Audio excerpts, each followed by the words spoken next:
협상능력에 대해서 아주 우리가 기본적인 개념을 이해할 필요가 있다는 거고요. 그 다음에 이거를 제가 여기 CBMC 요 프로그램 제 스케줄 때문에 제가 4개 기둥을 가지고 말씀드리겠다 그랬지 않습니까? 그래서 이제 그런데 그럼에도 불구하고 그 협상을 저렇게 이렇게 구성하는 여러 가지 요소들 요걸 좀 설명되지 않으면 여러분이 이해가 잘 안 될 것 같아요. 토론하는 데도 약간 문제가 있을 거고. 그래서 제가 요걸 좀 설명하겠습니다. 그래서 여기 보면 제가 이제 지난번에 승자, 주도자, 경쟁과 협력, 문화진흥, 그다음에 의사소통 이런 걸 써놨는데 이게 표를 보면 말이죠. 이게 협상 성과 내는 건 이렇게 요렇게 목표, 전략 전술, 의사소통, 협상 능력 이런 걸 통해서 성과가 나올 수 있다라고 그림을 그리게 돼 있어요.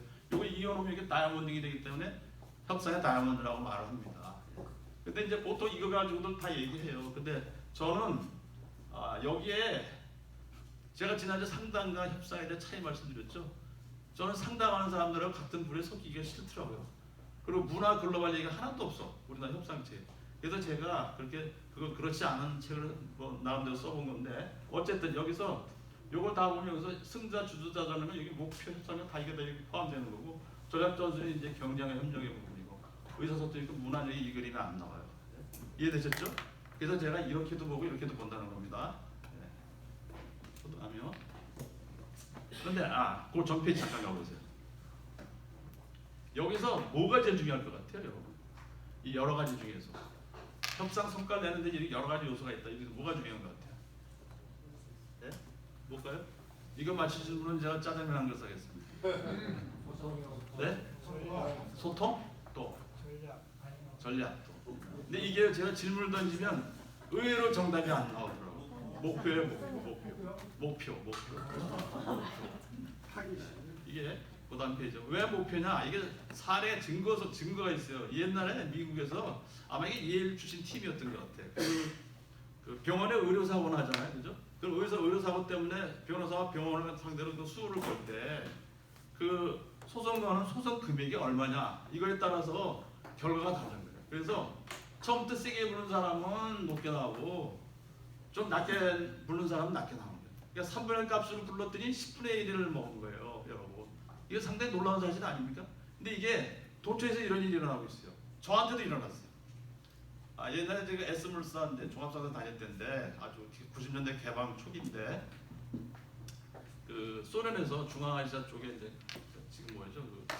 카자흐스탄에서 철강의 핫코일이라고 있어요. 철판을 사가지고 중국의 동국 삼성, 흑룡강, 요령성, 길림성 그쪽으로 넘기는 비즈니스를 개척을 했는데 물론 저 혼자 한 건 아니고 저희 아주 훌륭한 팀하고 저희 부하들하고 같이 한 겁니다. 그때 이제 그걸 하는데 이제 물류가 중요해서 시베리아 횡단 열차를 이렇게 끌어올리는 겁니다. 그래서 이제 제가 시베리아 한복판에 있는 취터라는데요. 그다음에 신강소 우루미치 옆에 있는 기자의 정션, 그다음에 이 만주 있죠. 이 중국하고 소련의 접경에 만출이라고 있어요. 우리 만주만장의 거기입니다. 거길 다 제가 현지 답사했어요. 같은 우리 팀들하고. 그때 갔더니 코리안이 왔다 간 게 처음이라고 그러더라고요. 근데 그래서 이제 근데 이 카자흐스탄의 물건은 걸레 같았어요. 좀. 그 물건이 엉성한데 이걸 팔아야 되는데 이게 운송 리스크 이거 얘기가 좀 긴데 그야말로 고위임서전 물장수 같은 이런 비즈니스예요. 근데 이게 좀 긴데 그때 판매 가격이 중요하잖아. 지금 목표 말씀드리려고 제가 말씀드리거든요. 판매가 중요한데 이거 얼마에 부르냐? 상대도 물건이 이렇게 엉성한 건 알아. 근데 가만히 생각해보면 제가 그 먼 데까지 추운 겨울에 그 험한 곳을 이렇게 해서 시스템을 구축하고 그 리스크를 다 이렇게 리스크를 해지하고 마진이 나야 될 거 아니야. 근데 제가 하던 품목은 고작 1%, 3%가 비즈니스야. 제가 용감하게 25% 딱 던졌어요. 그냥 던졌다고. 그래가지고 이건 놀래더라고요. 이게 말이 되냐? 나라 수준이 있는데 그래서 버텼죠. 그냥 버텼지. 그런데 제 가격 위에서 쭉 저것을 내려고 걔도 푹 점프해서 올라오기 시작하더라고. 그래서 그건 마진 24% 나왔어요. 제 일생에서 제가 하던 일에서 그거하고 옛날에 그 체코슬로바키아에서 인도네시아 판보가 또 있습니다. 거기서도 20%. 그 20%짜리 두 개 가지고 세계 여러 나라를 그냥 막 소싱을 하고 그랬었어요. 그래서 제가 이 받은 관점이 뭐냐면 이게 좀 얘기 길어지는데 이걸 앵커링이라고 그래요. 그러니까 목표를 던지는 거. 배가 가다 닷을 내리듯이 이거를 세게 해야 되는 거예요. 그러니까 간이 큰 사람이 크게 이긴다 이겁니다. 그 다음에요. 좀 길었는데 원하는 것을 얻으려면 어떻게 해야 되냐? 또 원하는 것을 더 얻어야 되거든요. Getting more of what you want. 이건 이제 저를 가르치는 교수님의 이제 표현이신데, 그래서 이건데 요 오른쪽에 있는 그림 여러분 많이 보셨죠? 이 그림을 근데 똑바로 해석한 사람이 잘 없어요. 이걸 똑바로 어떻게 해석을 해야 되냐면, 자, 그림 빙산이 떴어. 위에가 이렇게 뜨죠. 되게 한 3대7, 뭐 2대8 이런 비율 정도 되죠. 페라토 법칙이라고 해서. 그다음 밑에 이렇게 떠 있어. 그러면 우리가 두 사람한테 얘기를 할 때, 사람 얼굴 보고 얘기하죠. 무슨 그 사람의 요구사항이 나오죠. 내 입장 뭐야 하고 난 이걸 원해 하고 얘기 나오잖아. 그거 요거예요. 요거 안 지키나? 요거 그거만 가지고 있는 거예요. 그거만 쳐다보고 있는. 근데 그 순간에 뭘 해야 돼요? 그 사람의 가슴으로 뱃속으로 들어가서 있어야 되죠. 그 사람 몸에 들어가서 유형을 시작해야 되는 거예요. 그래서 요구보다 욕구를 공략한다. 그래서 이거 전문 용어로 포지션 인트레스트거든요. 포지션 인트레스트. 요구보다 욕구를 공략한다. 포지션보다 인트레스트. 인트레스트인데 여기 있는 게 그냥 보통 인트레스트고 밑으로 더 깊이 갈수록 히든 인트레스트. 숨은 욕구. 그게 욕망이에요. 그러니까 욕망하고 욕구는 다른 건 없는데 이 히든 인트레스트를 좀 욕망에 가까이 설명하는 것 같아요. 그다음에 이제 그래서 이걸 공략해야 된다. 그다음에 마음이 또 마음을 얻어야 된다. 이게 사례가 엄청 많은데 시간 관계상 생략하겠습니다. 그다음에 이제 관계와 사안의 분리. 인간관계하고 제가 유인하고 구별하라고 했죠. 마찬가지로 인간관계가 내가 친하니까 여기에 특별한 고려를 해야 된다. 이거는 일단은 금해야 되는 거예요, 사실. 냉정하게 보면. 그다음에 준비하고 시나리오가 중요하다. 지난번에 이제 우리 토론할 때 이 회장님하고 또 두 분이 말씀하셨는데 한 분은 준비를 얘기했고 한 분은 진정성을 얘기해서 사실 어떻게 보면 그게 다 모든 거죠, 그죠? 준비가 없으면 제가 하는 말도 필요가 없는 거예요, 사실, 그죠? 준비가 중요한데 준비하고 시나리오를 짜는 방법이 또 이게 굉장히 프로페셔널해야 돼. 그래서 이게 Negotiation Preparation Table이라고 해서 여기 NPT 합니다. 이건 나중에 기회가 되면 제가 소개하겠습니다. 제가 특별하게 쓰는 방법이 있어요. 그다음에 협상의 요소라는 게 이건 이제 구성 요소 같아요. 그래서 이건 세 가지가 있는데 힘, 정보, 시간입니다. 힘이라는 거는 금력, 권력, 인맥 이런 거죠. 근데 또 하나는 대리권, 위임권 이런 걸 포함하고 또 어떤 경우에는 뭐 경쟁력, 전문성 이런 것도 힘이잖아요, 그렇죠? 힘이거든요. 그다음에 시간은 정보는 뭐든 정보고 시간은 데드라인, 타이밍 그런 거죠. 사실 시간이 근데 진정한 힘이 시간에서 나올 수도 있어요, 그죠? 그래서 요소는 요소가 있다. 그래서 협상이라는 힘과 정보하고 시간의 가축적이야. 이거 놓고 싸우는 거예요, 여러분. 네? 그리고 그 다음에 근데 협상의 종류를 한번 가볼게요. 협상의 종류는요, 경쟁력 협상하고 시너지 협상 두 개가 있어요. 이제 원래 두 개를 먼저 보여드려야 되는데 이제 따로따로 쪼개고 들어갔어요. 경쟁력 협상이라는 건 뭐냐면 쉽게 하면 이거예요. 누나하고 남동생하고 둘이 파이 쪼개 가지고 싸우는 거야. 잘라 먹어야 되는데 내가 더 큰 걸 먹겠다 이거예요. 그러니까 이거의 개념은 픽스드 파이에서 출발하는 거예요. 파이는 딱 파이 그게 커 있어. 딱 정해져 있어. 그게 제로섬이 제로섬. 이 협상은 늘어나는 게 하나도 없어요. 파이는 그대로 된 거 가지고 싸우는 거야.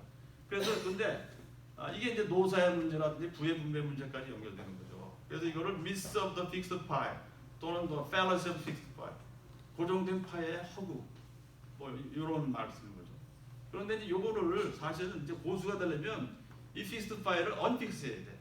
fix의 반대 unfix라는 거죠. fix를 풀는 거죠. 고정된 걸 풀는 거야. 풀는 방법은 여러 가지가 있겠죠, 그렇죠? 네. 그 다음에 이제 시너지 협상이라고 들어가고 있어요. 시너지 협상은 뭐냐면 제가 이거 얘기했죠. 이렇게 신뢰와 명분 얘기하면서 통짜 얘기했죠. 정말 중요하다는 얘기입니다. 잘 기억하시기 바랍니다. 그래서 이제 이 시너지 협상은 신뢰와 명분을 잘 조화시키는 거예요. 이게 두 개가 조화되는 거예요.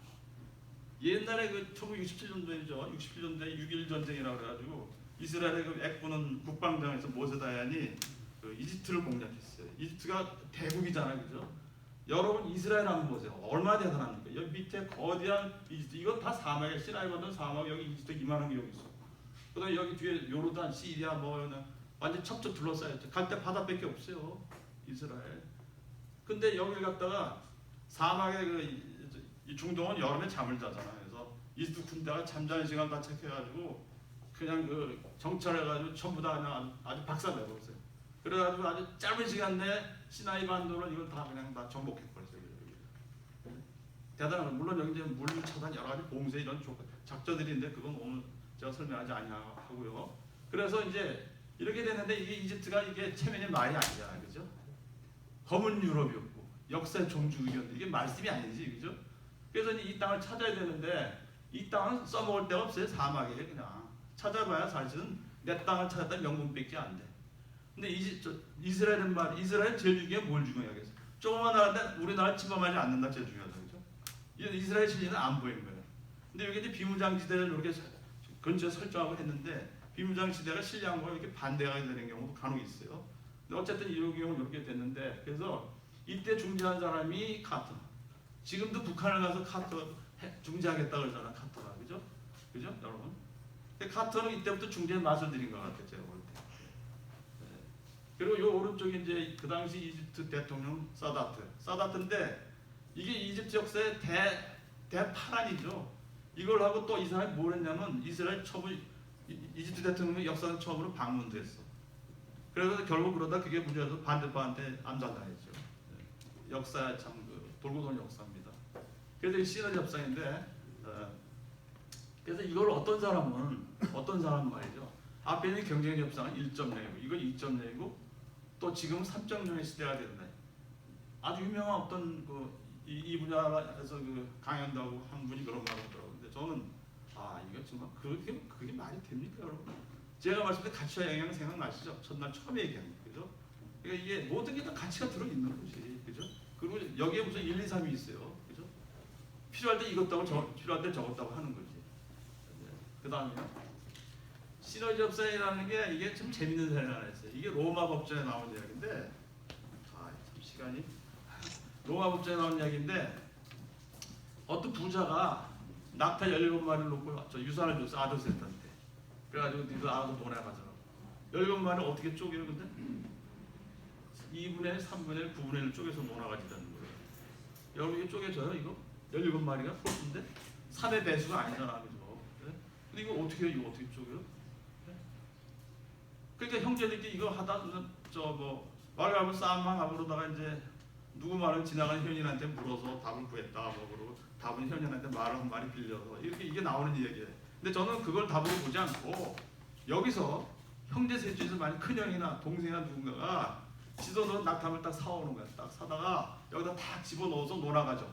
그럼 18마리에서 2분의 3분의 10 하면 다시 17이 되거든. 한 마리가 남어. 그 한 마리는 잡아서 같이 놀아 먹든지. 그게 시너지. 그게 가치와 영향의 게임을 새롭게 하는 거죠. 관계의 게임을 새롭게 하는 거죠. 여기까지. 그래서 이 두 개를 할 줄 알면 진짜 그 고수예요. 제가 말씀드린 경쟁협상하고 이 시너지를 할 줄 알면 이 정도 하려면 진짜 고수 아니겠어요? 그죠? 인간에 대한 사랑까지 담겨있는 그 다음에요. 제가 빨리 여기 이제 협상에서 베트남이라는 게 이거는 뭐냐면 조건이에요, 조건. 카드인데 쉽게 요 얘기만 해드릴게요. 제가 연전에 우리 한 오래됐어요. 제 딸 녀석하고 제가 청혼을 하나 했어요. 야, 아빠가 바쁜데 그 방에 서재 책 정리하고 청소하고 좀 해라. 얼마 주면 되니 그랬었잖아. 딜을 걸었지. 그랬더니 이제 이 친구가 글쎄 그랬더니 그래도 10만 원은 줘야지. 근데 한된 얘기가 남는데 내가 좀 요새 몸이 피곤해가지고 2개 다 못해. 나 청소만 할게 이러는 거야. 그래서 제가 그거 좀 너무 야박하지 않니 그래가지고 그래도 저는 이제 줄기차게 청소하고 책 분류 2개를 다 고집하면서 가격을 이렇게 7만 원에 좀 하자. 안 된대. 근데 결국은 이게 서로 오리까시 내리까시 하다가 그거를 청소하고 이거 책 정리 2개를 합쳐서 5만 원에 하기로 했어. 그러고 나서 이제 제가 저 기분 좋잖아요. 뭐냐면 반타작 한 거잖아, 그죠? 청소하고 책 정리 10만 원 하고 5만 원대 반타작 한 거잖아. 그래서 반타작 하면서 기분 좋아가지고 쌩 돌려주려고 그래. 야, 40만에 아빠가 한 7만 원 주고 싶은 마음이 있었거든. 그랬더니 이 친구가 또 저한테 한 얘기가 웃기더라고요. 그래요? 그랬더니 아빠, 난 사실 공짜로 해주려고 그랬거든. 내가 이래도 아빠 딸 아냐? 이렇게 나오더라고. 여러분 여기서 이게 베트나야. 말하자면 저는요, 저의 베트나는 7만 원이었었어. 근데 5만 원에 끝낸 거야. 딸은요 5만 원에 끝내지만 그냥 공짜라는 게 베트나야. 그러니까 이게 청소하는 거, 정리하는 거 한번 경험해 보는 거, 그게 베트나야. 다른 거 다 잊어버리시고요. 이게 시간이 없어서 내가 다 설명 못 드리는데 그래서 그게 베테랑. 베테랑 카드인데 자기의 최선일 수 있고 차선이고 차차일 수도 있어요. 좀 어렵죠 개념이, 그죠? 이해되셨죠? 네. 그 다음에 이제 다음 페이지 갈게요.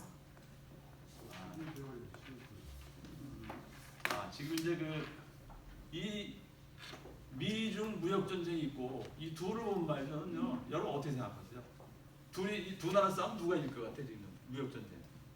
당연히 미국이고요. 뭐 경제력이나 국방력이나 뭐 제품 구조나 보면 게임이 안 되게 미국이 있는 건데 이 시진핑이 지금 오버하고 있는 거죠. 많이 1대1로 세계 전략, 그다음에 이 무역 전쟁, 금융판 다 그냥 이렇게 집이 다 가는 거예요.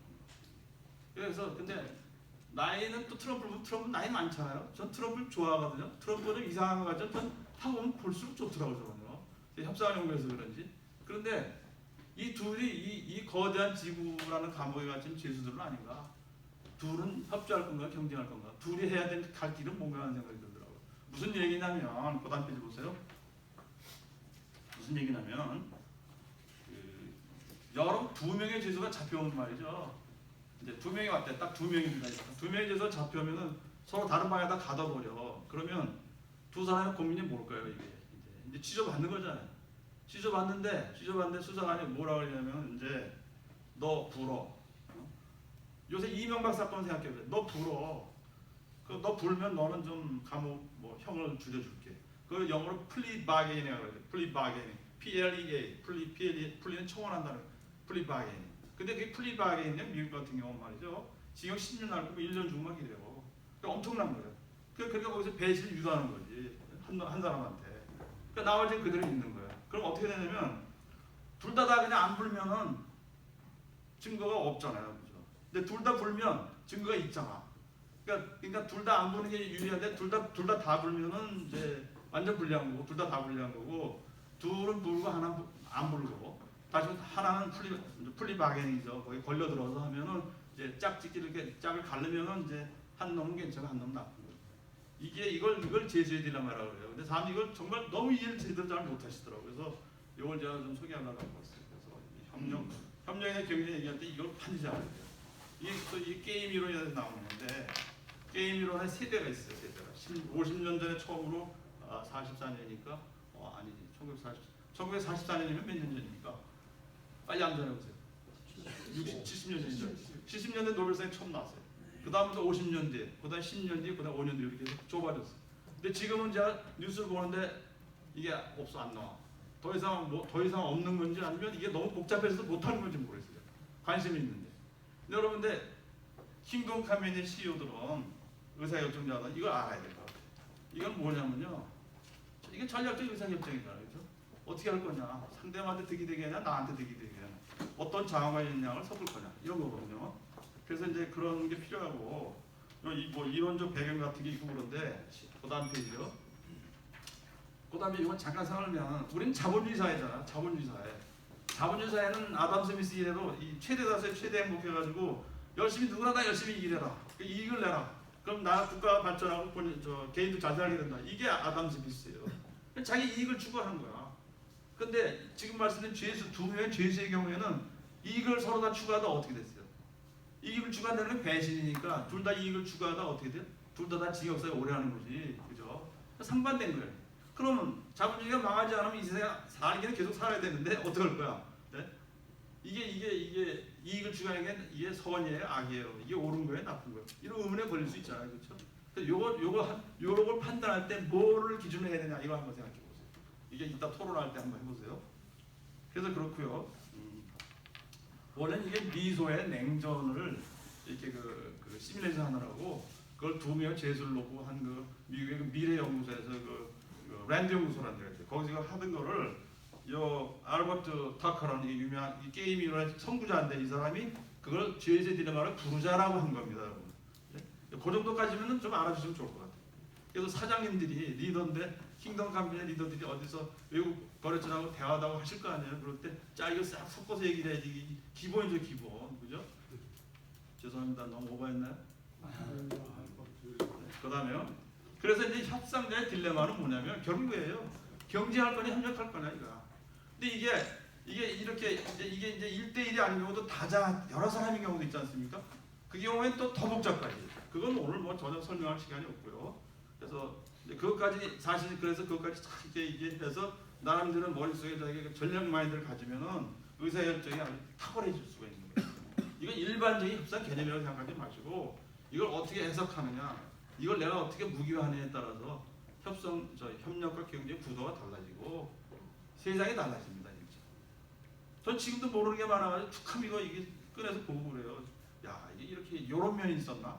그래서 제가 뭐 말씀드렸지만 제 설명은 매우 탁월했다는 뜻은 아니지만 저처럼 이렇게 설명하는 사람도 잘 없는 것 같더라고요. 지금 말씀드렸어요. 없어요. 네.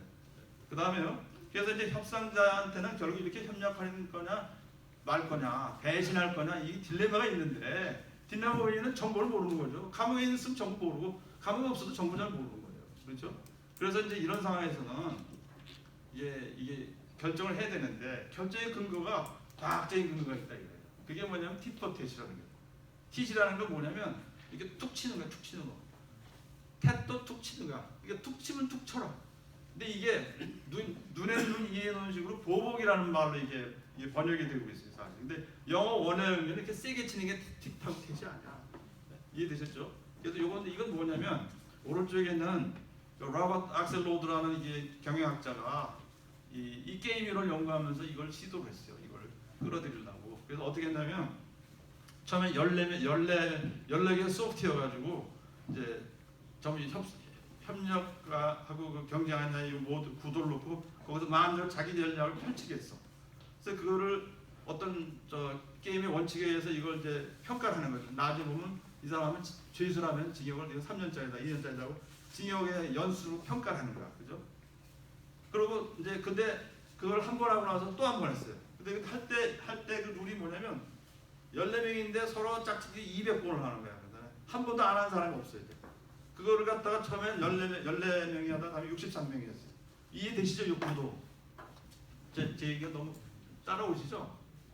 예. 네. 그래서 이제 그렇게 하면서 이제 해보니까 첫 포스트 라운드나 세컨드 라운드, 라운드가 아니죠. 그 처음 14명 팀이나 63명 팀이나 여기서 최고 점수라는 건 뭐냐? 징역을 제일 덜 사는 거. 징역을 덜 사는 소프트웨어가 뭔가 했더니 바로 tit-for-tat라고 이름을 붙인 소프트웨어다. 이해되셨죠? tit-for-tat는 다른 그 소프트웨어 개발자가 자기 프로그램을 개발한 거야. 그래서 근데 끊임없이 참여해서 한 거지. 근데 그게 보니까 너무 단순해 들어있는 거니까 처음에는 뭐냐면요, 카드를 던지는데 제가 무조건 먼저 협력하는 거야. 먼저 도와주는 거, 그죠? 그 다음에 뭐냐면 만약에 상대하면 배신하면 즉각적으로 보복하는 거야. 그 다음에 말이죠, 관용을 베풀 때는 아주 적극적 관용을 아주 화끈하게 도와주는 거야. 화끈하게 해줘. 이렇게 하니까 그 처음 두 분 다 우승이라고 탁월한 우승. 그래서 이게 유명해졌어. 협력과 이 경쟁의 협력이라는 구도에서 여러분 이거 정도 킹덤 컴퍼니의 리더나 CEO면 이거 정도 알아야 돼. 그래서 조직을 리더한다, 파트너 상대한다 그럴 때 협력과 배신의 문제에 걸렸을 때 협력할 일 있으면 먼저 해주세요. 그 다음에 잘못하자 그러면 조용히 경고한 다음에 즉각적으로 때리세요. 그 다음에 이제 관용을 베풀고, 물론 이게 다 항상 그런 건 아니지만 그 상황에 따라 이렇게 잘 와이즈한 해안을 가져갈 필요가 있죠. 그래서 이걸 해보니까 협력의 성과보다 협력의 성과가 배반의 것보다 탁월해. 과학적으로 증명이 되는 게 이렇게 해요. 놀라운 사실 아닙니까 여러분? 이게 과학이 이런 걸 증명을 다 하는 시대가 됐으니까요. 그래서 이렇게 이타적으로 하는 게 이익이 된다는 걸 발견하니까 놀라운 거예요. 이게 슈퍼 레셔널한 거야. 초함정입니다. 일반적 합리의 수준을 넘어가는 거예요. 여러분 일반적인 합리의 수준을 넘어가는 고수이자 승자 주도자가 되시기 바랍니다. 그 다음에 이제 배반 있잖아요. 배반이요. 여러분 배신 당해보셨어요? 저도 배신 당해봤는데 이 배반 당하면 몇 달 동안 화병 나서 못 일어나죠. 그렇죠? 우리 회사의 경영자나 임원들은 배반 안 당해본 사람 없어요. 저는 뭐 약간 프라이빗하고 시간이 없으면 오늘 유가하기로 하고요. 여기 그 지난주에 잠깐 설명드리다 말한 것 이게 딸레랑 했는데 모리스 딸레랑 이 사람이 그 프랑스 외무장관이라고 했잖아요. 이 사람 누구 나폴레옹이 한 말이에요. 저는 개자식이란 말이에요. 이 겁쟁이에 정의랑 하나도 없는 놈, 지 아버지도 팔아먹을 놈이다 이거죠. 에? 그 다음에 이제 내가 그렇게 권력하고 부를 줬는데 나를 배반해 이거예요. 몰시다레랑은요 젊어서는 사지였는데 그 혁명 날 때 젊은 혁명 그 공화파에 줄서기도 하고 그 다음에 또 왕하고 이게 바뀔 때도 1인 줄이 줄서기도 하고 그러면서 미국으로 영국 막 망명을 돌아다녔어. 그러면서 그러다 나폴레옹 왕을 만들 때 저 일조에서 내가 외무장관이 됐어. 나폴레옹 몰락한 다음에도 외무장관으로 장군 돌렸어요. 이런 사람이 있어요? 이게 유럽의 조조지 조조. 그죠? 조조. 나머지 사람들이 이제 뭐 유명한 외교관들인데 이 사람은 왜 이렇게 배신했을까요? 이 사람은 자기 이익 때문일까요? 아니면 자기 희생인가 이거는 어떻게 생각하세요, 여러분? 저는 이렇게 봐. 저는 몰시다레라의 경우에는 첫째 국가에 대한 의식이 있었던 것 같아요. 그러니까 자기 희생도 있었어 국가에서. 그 다음에 또한 자기 이익, 내가 출세하고 돈 벌겠다. 이 사람이 뇌물도 많이 먹은 사람이에요. 근데 놀라운 거는 어리면서 아주 강한 강자의 역할을 했다 그랬잖아요. 제가 지난번에. 그래서 여기서 이 사람한테 제가 배반의 철학에서 다시 한번 읽게 됐어요. 그래서 제가 소개해드린 거고요. 그 다음에요. 디트리 본 웨퍼. 이 사람은 독일의 루터교 신부인데 히틀러 암살에 모의하다가 그 총살에 죽었어요. 이 사람은 왜 국가를 배신했을까요? 히틀러하고. 이 사람은 자기 이익을 위해서 그랬나요? 아니면 히틀러를 위해서 그랬나요? 아니면 자기 희생인가요? 이 사람은 자기 희생이죠. 그렇죠? 그러니까 악을 보고 가만히 있는 것은 죄다 이거예요. 그리고 히틀러 같은 독재자를 보면은 그거를 제거해야 되는 거지. 그 사람이 피해 보고 나서 피해가 발생한 나중에 피해자들 위해서 내가 뭐 신의 이름을 드러내는 그거는 쪼다다 한마디로. 그래서 이렇게 배신할 때 배신의 근거가 뭔지 상대가 나를 배신하면 왜 했는지 한번 생각해 보세요. 그 다음에요. 이제 그 마지막으로 제가 성경 위주로 좀 소개시키려고 하는데 그 전에 여러분 함무라비 법전 들어보셨죠? 프랑스의 루블 박물관에 가면 이렇게 돌로 된 시꺼먼 기둥이 있어요. 이게 한 저보다 훨씬 키가 크더라고요. 있는데 이게 이제 조항이 282조의 그 문구가 이렇게 돌에 새겨져 있어요. 이게 이 법전이라는 건 여러 개가 있잖아요. 그 중에 하나인데 이 전 수메르 법전이 있고 이게 있고 로마 법전, 뭐 나폴레옹 법전 이런 게 다 있는 거예요.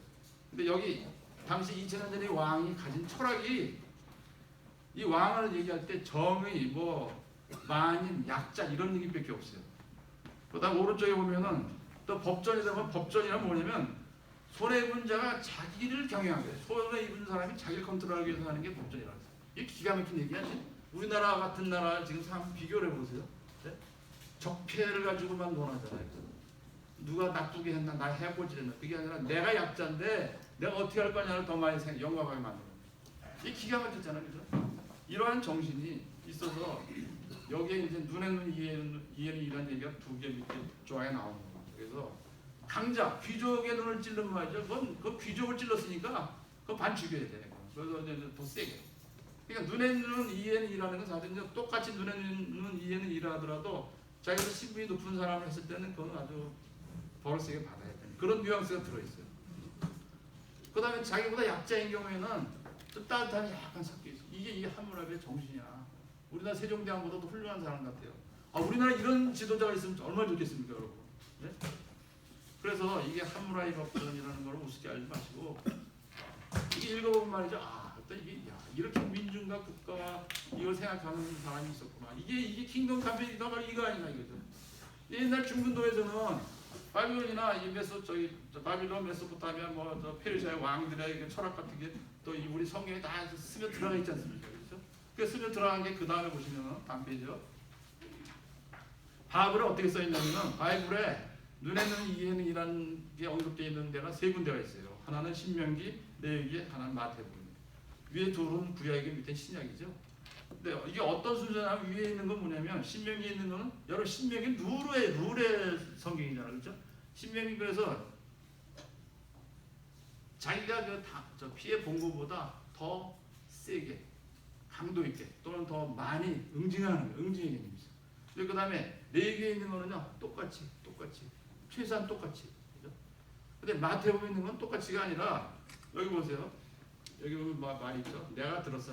위에 있는 얘기 내가 다 들었는데 그렇게 하지 말고 왼뺨을 때리면 오른뺨도 내놓고 오리 가진 심리도 같이 가라. 띄워주라는 거죠. 그렇죠? 이게 철학이 다른 거예요. 그러니까 여러분 눈에는 이해는 이해는 이 tit-for-tat의 그 원래 단어의 그 해석도 가볍게 때리는 거라잖아요. 그렇죠? 눈에는 이해에 대해서 여러분 확실히 알았으면 좋겠어요. 눈에는 이해는 이해는 보복이 아니에요. 보복은 보복인데 보복의 차원이 여러 개가 있어요. 여러분 김동 캠페인의 리더들 승자 주저자는 이 중에서 어떤 눈에는 이해는 이를 택하시겠어요? 이것도 한번 토론해 보세요. 그래서 제가 제가 이제 우리 153의 이 이제 발표하고 발제 시스템 때문에 제가 상당히 신경을 쓰는데 제가 아까 필리핀 회장 말씀드렸지만 제가 그걸 약간 좀 디스리가드 하기로 했어요. 제가 가진 컨텐츠 내용이나 제 철학이 전체 철학이 아닌 것도 얘기하고 싶지가 않아요. 솔직히 말씀드려요. 자, 그래서 이렇게 돼 있고요. 그래서 이제 여기까지 보면은 오늘 드릴 말씀 다 드렸는데 뭐 시간 이 정도 하시죠. 그리고 이런 관점에서 보면은 우리가 협력과 배반, 경쟁과 협력을 중에서 어떤 길을 걸을 것이냐, 배반자는 어떻게 처단할 것이냐, 이게 토론의 이제 숙제예요. 그래서 많이 지나갔네.